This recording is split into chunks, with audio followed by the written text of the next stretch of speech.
Kachika, habang nagkakagulo nga ang mga politiko sa Kongreso at sa Senado dahil nga sa hindi maipaliwanag na perang ininakaw ng bawat isa, ay nakakatuwa ngang ibinabahagi naman ng mag-asawang Jinky Pacquiao at Manny Pacquiao ang kanilang napaka-peaceful na buhay sa labas ng mundo ng politika. Ang pamilya nga ng dating senador na si Manny Pacquiao ay hindi nga mapapagbintangan na nagnakaw nga ng pera sa taong bayan dahil ito nga ay talaga namang pinaghirapan naman ni Manny Pacquiao dahil nga sa kanyang mga laban na ipinanalo nga sa boxing at talaga namang $1,000,000 nga ang kanilang pera, kaya naman very peaceful nga ang kanilang buhay at to the highest level naman ang kanilang lifestyle. Sa latest post nga ni Jinky ay umakyat nga daw sila sa bundok at pumunta sa bukid, pero ang bukid talaga namang mapapawaw ka nga sa very breathtaking view. Halika at panoorin natin.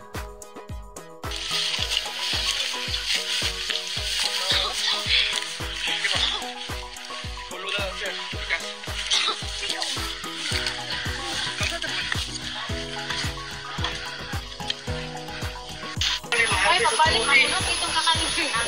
Tapos makapagpas. Balik ako itong kakalimutan. Bakit sila sa Mali?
Anong masasabi nyo mga kachika? Just comment down below. And please don't forget to subscribe.